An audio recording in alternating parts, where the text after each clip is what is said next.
যারা দেখছেন তাদের সকলের প্রতি শুভেচ্ছা ও ভালোবাসা।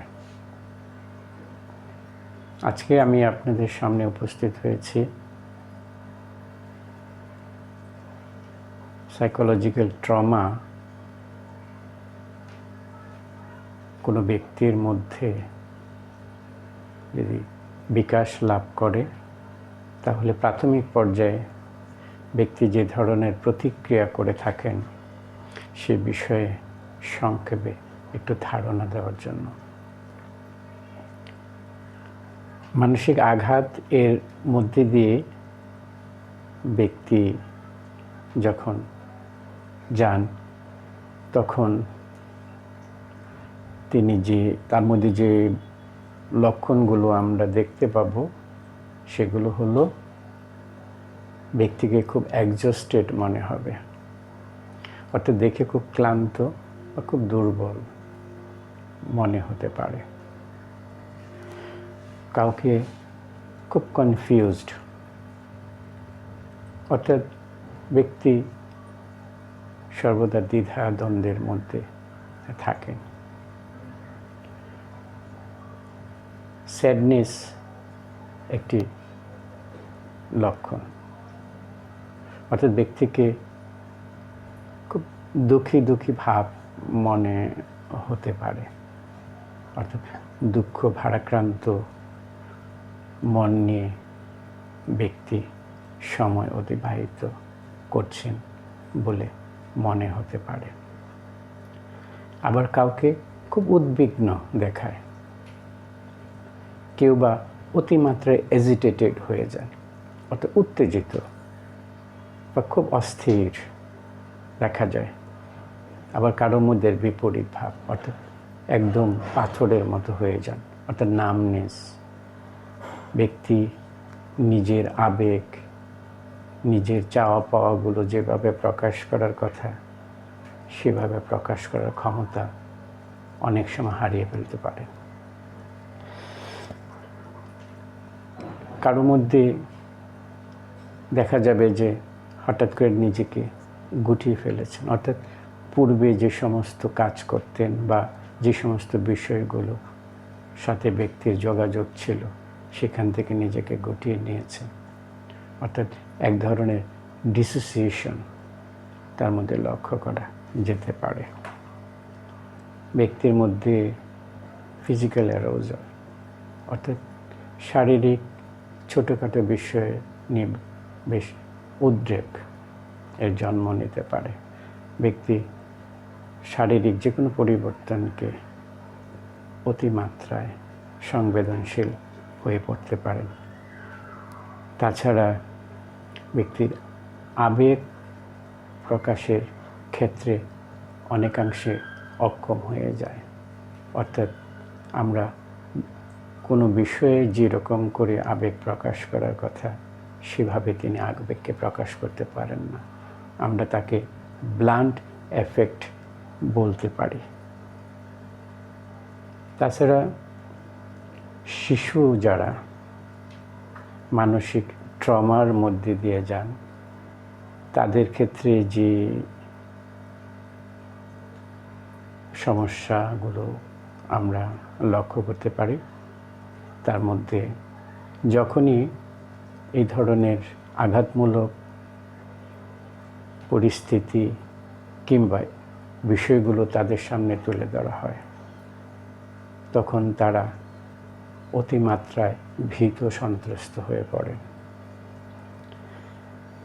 কেউ বা খুব অ্যাগ্রেসিভ, অর্থাৎ রাগান্বিত হয়ে যান। কারোর মধ্যে স্যাডনেস। আবার কেউ বা এই ধরনের পরিস্থিতি এড়িয়ে চলেন। শিশুরা মানসিক ট্রমার মধ্যে দিয়ে যখন যায় তখন তারা প্রায়ই ছোটোখাটো বিষয়ে খুব রিয়্যাক্ট করেন এবং এমনভাবে রিয়্যাক্ট করেন যে তারা সহজে নিজেদেরকে স্বাভাবিক করতে পারেন না। তাছাড়া মেয়ে কিংবা নারী, তাদের ক্ষেত্রে সাইকোলজিক্যাল ট্রমা যে পরিবর্তনগুলো তাদের জীবনে আনতে পারে, দেখা যায় যে আমরা জানি যে পুরুষ এবং নারীর শারীরিক গঠনগত দিক থেকেও যে তফাৎ আছে, তা এই মানসিক ট্রমা নিয়ন্ত্রণ, উপযোজন কিংবা সেখান থেকে নিজেকে মুক্ত করার ক্ষমতা অনেকাংশে পুরুষের চেয়ে নারীদের কম থাকে। আমরা জানি যে তাদের স্ট্রেস হরমোন অতিমাত্রায় পুরুষের চেয়ে ক্ষরণ হয়, যে কারণে নারীরা যে কোনো মানসিক আঘাতমূলক পরিস্থিতিতে তীব্র মাত্রায় প্রতিক্রিয়া করতে পারে এবং তাদের স্ট্রেস হরমোনের ক্ষরণের পরিমাণও বেড়ে যায়, যে কারণে তাদের মধ্যে জটিল মানসিক রোগ পিটিএসডি পুরুষের চেয়ে অধিক মাত্রায় বিকাশ লাভ করতে পারে। আজকের এই আলোচনায় আমি আপনাদের সামনে সংক্ষেপে মানসিক ট্রমার মধ্যে দিয়ে ব্যক্তি যখন যায় তখন যে প্রতিক্রিয়াগুলো প্রাথমিক পর্যায়ে করে থাকে সে বিষয়ে একটু ধারণা দেওয়ার জন্য, যাতে আমরা আমাদের আশেপাশে যারা আছে এদের মধ্যে যদি আমরা এই ধরনের আচরণ লক্ষ্য করি তাহলে আমরা তাদের প্রতি একটু সচেতন হব এবং তারা মানসিকভাবে যে ক্ষতিগ্রস্ত হয়েছেন সেই অবস্থান থেকে তাদের বিবেচনা করে তাদের প্রতি মনোযোগী হব এবং তাদের সহযোগিতায় আমরা একটু সচেতন হব। এই পরিস্থিতি নিজে থেকে যদি ব্যক্তি উত্তরণ না ঘটাতে পারে এবং ব্যক্তি নিজে যদি এই অবস্থার পরিসমাপ্তির জন্য উত্তরণের জন্য সহযোগিতা না চান, তাহলে আমরা যেন তাকে সহযোগিতার মনোভাব নিয়ে এগিয়ে আসি এবং মানসিক ট্রমা নিয়ে যেসব মনোবিজ্ঞানী কাজ করে, মনোবিশেষজ্ঞগণ কাজ করে, তাদের সহায়তা চাব এবং তাদেরকে আমরা সুস্থ স্বাভাবিক জীবন ফিরিয়ে আনার জন্য আমরা উদ্যোগ গ্রহণ করব।